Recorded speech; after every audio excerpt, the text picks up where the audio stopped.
Good Friday morning, my friends. This is MLive Chief Meteorologist Mark Torregrossa. Hey, thanks for joining me on the MLive Morning Weather Update brought to you by Consumers Energy. We're going to be talking about a storm system around the area, for the weekend, but there's going to be plenty of nice weather too. And we're going to be talking about why this warmth is going to be so stubborn to go away. You're going to see that the Great Lakes region and Canada just to our north in the area centered for much warmer than normal conditions. All right, so maybe I should have picked my screen here. Hold on just a second. I'll be with you in a moment. And here we are. Okay, so here's the radar. And showers in the northeast, another batch or kind of spoke of showers. Hey, good morning, Andrew Dodson. Another spoke of showers from Grand Rapids to Lansing, moving northward. So that's what we'll track on our modeling. And here we go. High resolution rapid refresh. We didn't have this long ago. When I graduated college, we had two models. They went out about 48 hours, and we got a snapshot at 12 hours out, 24, 36, and 48. Now we have models that run every hour and give us info every hour to every 15 minutes even. So here is the radar forecast, 9, 10, 11, noon. So the area of showers in the southwest going to move through Grand Rapids, head toward Big Rapids, head toward Muskegon and Ludington, head toward Lansing, head toward Ann Arbor and the Detroit area. And as we get into the afternoon, 2 o'clock, 3 o'clock, hey, Mark Ambrosi, morning Marcus to you too. See you this weekend up north? Question mark? And then this is 4 o'clock in the afternoon. So that line starts to shift northeast. Saginaw, Bay City, Midland, Flint, the thumb, Gladwin, as we get into the late afternoon and evening hours. Could be thunderstorms in there too. Hey, Mary Sinkowski, thank you for enjoying the show. And this is the MLive Morning Weather Update brought to you by Consumers Energy. Here's Friday evening. This is tonight, 8 o'clock, 9, 10, 11. So our showers are today and our thunderstorms are today. Now let's jump onto the next model that goes a little bit farther out into the future. This goes out 60 hours. I like it out to 36, definitely, maybe 48 hours, depending on the situation. So here's our Friday evening. And Friday overnight, the activity quiets down some. This is 8 o'clock tomorrow morning. Most areas dry, signifying that, there could be a scattered thunder shower around. But that's about it. Hey, good morning, Don Clark. Nice to meet you yesterday out at R&R Farms in Fairgrove, Michigan. Good morning, Steve Headpool. Yeah, Frank Sturm, I'm 29. So here's Saturday afternoon, mostly dry. Could be an isolated thunder shower somewhere, but I'd plan on mostly dry weather. And then everything continues to show this. Saturday night, Sunday morning, this is the warm front. So this is 7, 8, 9, 10 Sunday morning. A couple of hour batch of showers or thunder showers could move through. Now this extension back of showers from Traverse City, Cadillac to Big Rapids, Grand Rapids, south and west. Not sure about that. And that's why I say I don't really trust that NAM when it gets out to the end of its rope. Okay. So let's jump to the European model. And we've looked at what's going to happen on Saturday, some scattered thunder showers. This is Sunday. This is Sunday morning into early afternoon. This is Sunday afternoon into evening. So it does lift that shower activity northeast up in Canada, puts us into a warm sector. Sunday afternoon, get the grill out. Okay. And this is Monday, and Monday still continues to look like a flat out summer day in the 80s with some sunshine. This is Tuesday. Frontal system, a smothered low pressure system. I'm going to show that to you in just a minute. If you want the guts of meteorology, we're going to go into it here in just a few minutes. So hang on with me.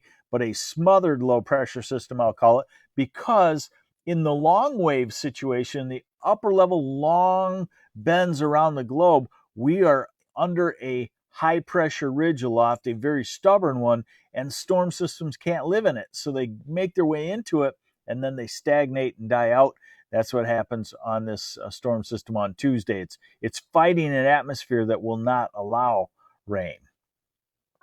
Okay, and then we go into Thursday. We're warm again, and we try to get a cold front through by the end of next week and cool off a touch. But again, I'll show you the extended, how the ridge just bounces right back aloft, and here comes the warm weather then. So, low 70s today. Saturday, low 70s. Sunday, upper 70s to near 80 degrees. Monday in the low 80s. I wouldn't be surprised to see an 84 somewhere from Grand Rapids to Saginaw to Lansing to Ann Arbor and Detroit. Tuesday, low 70s, still 10 degrees warmer than normal. Wednesday, low 70s. Thursday, mid to upper 70s. Friday, low 70s. And then the cold front. Saturday in the 60s and Sunday in the 60s. And it doesn't look like a long-lasting cold front. All right, so here is the driver, the engine of our atmosphere. This is what we're going to be looking at here is the upper level flow, about the middle part of the atmosphere. Let's call it 15,000 feet up. Okay, so when you hear upper level trough or upper level ridge, you're going to see a dominant upper level ridge centered over Michigan, over the Great Lakes, up into Canada, and it's all like a big jump rope going around the globe. Okay, right now we have three waves, and that's a trough and a ridge, and a trough and a ridge, and a trough and a ridge, and that's a very stable pattern. It can stay a three-wave pattern for a long time. And we always think about weather moving from west to east, but these upper level features can stagnate there a month, 2 months, 6 months, if you get into a drought pattern or something like that. So that's what we're going to be looking at. And the red and the blue you see is how much warmer the upper atmosphere is compared to its norm. So when you see the red, you know that the upper air is warm, and that translates to at the surface being warm. We can't get cold at the surface, colder than normal, for a long time period without the upper levels air being colder than normal too. All right, so here we go. This is going to be a model look out 16 days, okay? And you'll see why I'm talking about smothered storm systems. So as we look at this, we're looking at the storm system out to our west. This is Sunday, okay? And look at it coming toward us on Monday and Tuesday, and it's just flattened out. A low pressure system is kind of a U-shaped bend, and an upper level ridge is a N-shaped bend, and you can't have both together.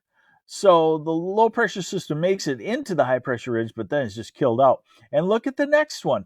The next one is shunted back to the west because this ridge is so powerful. And you're thinking, okay, here comes the change. Now we're into next Friday and Saturday when we cool down. And then look how long it lasts. Not long, about 2 days. And what happens? Another low pressure system drops into the southwest. Now we're out to October 19th, drops into the west coast, and the ridge blows right back up strongly. We're at October 21st here, okay? And now we're getting out to October 23rd and October 24th. 16 days out, the ridge still exists over, centered from Hudson Bay down through Michigan, down to Alabama, let's say. So if we have a ridge like that, it's going to be quite some time before winter heads this way. Now it can change, the pattern can change, very abruptly, but we don't see it changing for 2 to 3 weeks out at least. And if that ridge just wants to always be there, November might be warm too. And then you got to start thinking about winter. Just depends on where the long wave ridges and troughs set up in a particular season, because the season is only 3 months or so. And if you get a dominant feature for a month or two of that season, so the season goes. So we'll just keep an eye on that. But for right now, I guess what I'm saying is, hey, don't put the short sleeve shirts away. Don't put the shorts away. All that good stuff. Tim Welch, how's the weather at St. Clair Shores tonight? You could have thunder showers this afternoon, this evening, but it will be mild in the 70s, upper 60s too. The humidity is high, so the temperature stays up in the evening hours. Is this a La Nina year, Amy Zettel? Yes, it appears to be like La Nina is redeveloping. We had it last year. It's redeveloping again. There are some cases where we've had 2 La Nina winters in a row. The second La Nina winter has tended to be more wintry, but we're looking at data from the 50s, 60s, 70s, and 80s when the globe was not warming quickly. So we always have to put that, what I like to call 800-pound gorilla, into the winter forecast and modify it some. Hey, good morning, Jenny Steele. Linda Bromberg, how's the colors up north? I do have a post, updated, fresh post on that from yesterday, I believe it was. So in the inland areas around east of Charlevoix County to Gaylord, plenty of color peaking there. Gaylord to Mansalona peaking there also. The UP is at peak right now. The shoreline areas that a lot of people like to go to, Traverse City, Petoskey, Charlevoix, right along the shoreline, still fairly green because of the warmth. Leelanau County, probably still fairly green. Tunnel of Trees, notoriously late for changing color. Everybody says, hey, it's peaking up north. Want to go to Tunnel of Trees? You show up and it's fairly green. So probably got about another week on that. Sandra Provins, morning, heading to Holland tomorrow. How will it be? Holland, you should be fairly nice. You'd see some off and on sunshine. You should have temperatures in the 70s. You could have a quick half-hour thunder shower. Dan Monsalise, Grand Rapids tomorrow, rainy? No, I wouldn't call it rainy. You could have a half-hour or hour thunder shower, but otherwise I'd call it dry and quite warm for this time of the year in the 70s. Hey, there you go. Yes, Tunnel of Trees. Sue Escalinen says Tunnel of Trees still green. So you verified it for me. Okay, thank you very much. I would say, we're October 8th now. I'd say you better go October 15th or so, and after that.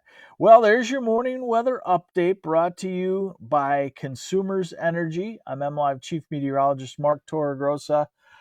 I'm taking the weekend off unless Mother Nature says otherwise. So we will talk to you on Monday.